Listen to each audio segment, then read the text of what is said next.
Olá, gente. Hoje você vai me ver gravando um vídeo que eu não tenho o costume de gravar sobre esse tipo de tema, mas após ver a decisão da Suprema Corte colombiana legalizando o aborto, não somente isso, mas ver pessoas comemorando a legalização daquela lei, né, sentindo o peso também das possíveis consequências desse crime contra a humanidade, desse crime contra crianças, foi que eu decidi gravar. Então, primeiramente, eu sou pai, eu creio que tem muita gente, né, que já passou pela circunstância, não de fato essa circunstância desse incômodo, mas eu queria compartilhar algumas coisas com vocês. Primeiramente é que a vida ela começa no ventre.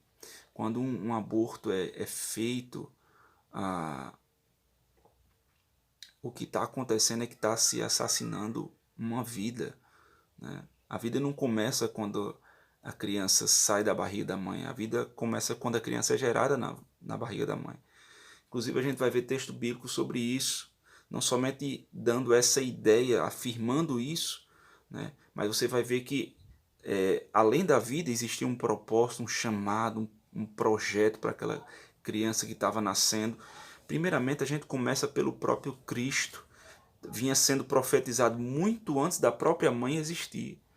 Então já existia um plano, um projeto, um propósito de Deus para a vida de Jesus antes dele vir. E João Batista é aquele que prepara o caminho, é aquele que anuncia. Nós vemos também Davi no Salmo 139, né? É um texto extremamente conhecido quando ele vai dizer: pois criaste o meu interior, entreteceste no ventre da minha mãe, eu te louvo porque de um modo terrível e maravilhoso fui formado. E ele vai dizer lá no versículo 16: os teus olhos me viram, viram o meu corpo ainda informe, sem forma. Todos os dias foram ordenados para mim. No teu livro foram escritos quando nenhum deles havia ainda.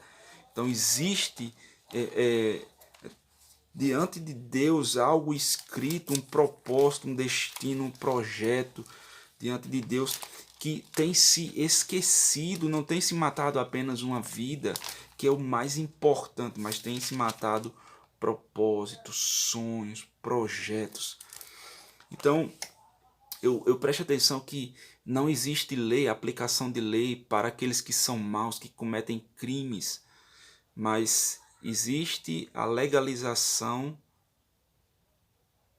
para matar crianças que são indefesas.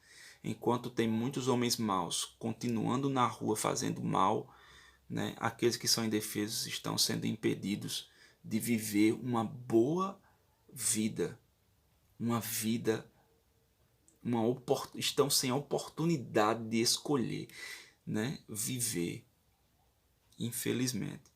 Então, é a legalização apenas, não somente do assassinato, mas do pecado, da malignidade, né? Creio que são corações que estão embebecidos de malignidade, de maldade contra o ser humano, contra a criança. E a gente precisa lembrar que as consequências não só sobre a criança, mas a ciência mesmo aponta que existem consequências para a própria pessoa que faz o aborto, né? Consequências físicas que são levadas para o resto da vida. E não apenas isso, mas uma última coisa que eu queria dizer é que Deus não concorda com esse tipo de coisa. A gente vai ver que Deus é contra, é um dos mandamentos, não matarás, e cai dentro desse mandamento.